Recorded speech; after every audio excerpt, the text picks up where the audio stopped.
So I'm sure we've all heard of a spiritual awakening, but today I want to talk to you about an idea that I call spiritual narcolepsy. You know, if you don't know, narcolepsy is a condition where you just fall asleep randomly, and I think spiritual narcolepsy might be actually a rather common problem for a lot of people. You know, I'm sure there have been times in your life where we've had spiritual awakenings and they've fallen away. The lessons from them have fallen away. And I'd like to share one of these stories with you and see if it resonates.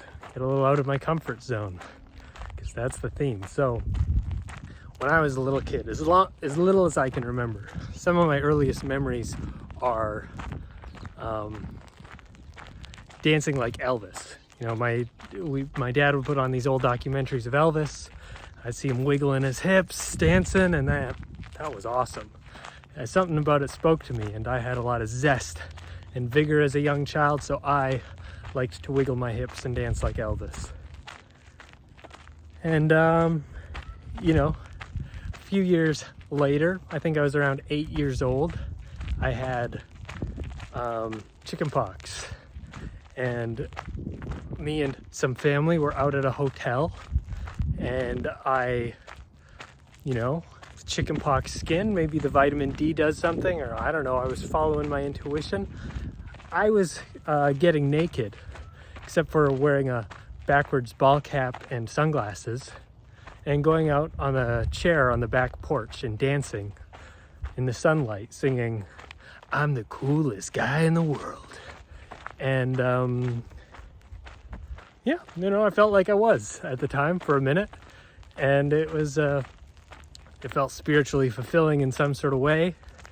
And I was doing this, going out on the porch, dancing a little, coming back in, hiding in the shade, you know, in and out. And one time when I came back in, a family member who will remain anonymous to protect them, because I forgive them. You don't need to throw them under the bus for this, but they convinced some teenagers who were walking by, or some young kids. They said, like, "Hey, hide behind these bushes. My son's gonna come out and dance naked, and it's gonna be my family member is gonna come out and dance naked, and it's gonna be hilarious." And so they did. They went and they hung out behind some bushes, and I was like, "Hey, why don't you go dance again?" And so I went out and I danced again, and these kids jumped out from behind the bushes, and I was mortified and embarrassed and frightened. And I don't know for sure, but I think that might have been a turning point for me, because then I remember in school there's these dances, you know, elementary school, middle school, high school, there's dances. And through most of this time, I remember hiding in the bathrooms, hiding behind the bleachers. I was not one to be found on the dance floor. I felt quite insecure about dancing for many years. And then one year I was lucky enough to be invited to come sell pizza at a music festival called Shambhala. And at Shambhala Music Festival, people wear all kinds of costumes and dance naked, and it's awesome. It's a lot of fun, and it really opened me up again. It connected me with this vigor and this unapologetic need to move and groove to rhythm.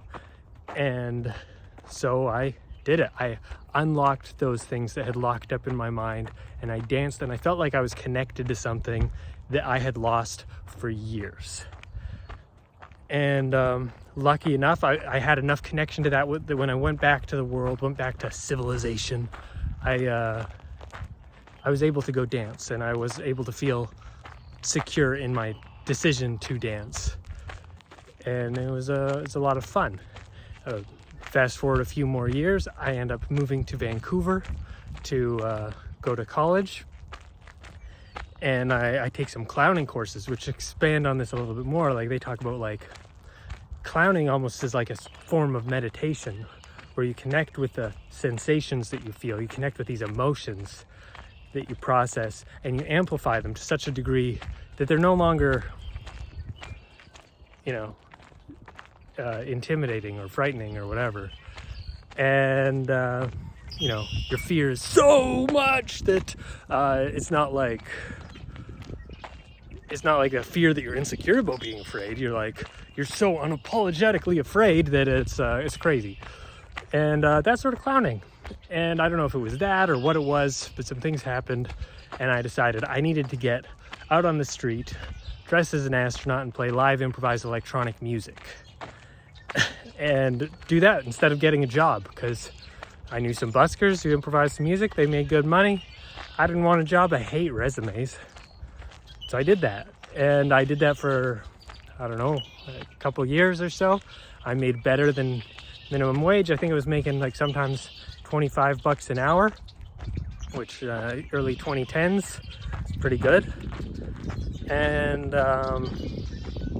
having a lot of fun, like being out of my comfort zone. And then again, something happened. I don't know, maybe it was being harassed by homeless people or something, but the insecurity crept back in and I stopped doing it. And I shrunk into myself. And, you know, I stopped being weird. And I think being weird is sort of authentically who I am. And if I stop being weird, then I'm kind of not being me. And so I went into this semi-slumber. And it wasn't a total slumber. I could still dance at a good party and everything, but I wasn't being weird. And yeah, so it's been a few years since I've I've stepped out of my comfort zone intermittently, right? Like there's these little wake-ups and little wake-ups. But I think one of the things that I'm really wanting to wake up to is the fact that like this too, right? Like I record things to try to help people, to try to provide content, but I still feel like I'm sort of stifled. Something isn't coming out as authentic and transparent and as real as I would like it to. And so that's what this is. This is me trying to like tap into this ancient authenticity that is buried in my heart. This unapologetic awkwardness here. I'm walking past people. There's not many, you know, but like I'm walking around in public and I'm trying to talk to myself, which is an uncomfortable thing. But as the dance party showed me, like I got rewards from putting myself into an uncomfortable situation and putting myself in as deeply as I could. It was like, you know, it's not very fun to like be around the bleachers and just sort of wiggle at the dance party, shrug your shoulders. You want to get down and boogie, right? So that's what, I don't know. Like maybe there's a time for shrugging your shoulders if that's how you authentically feel.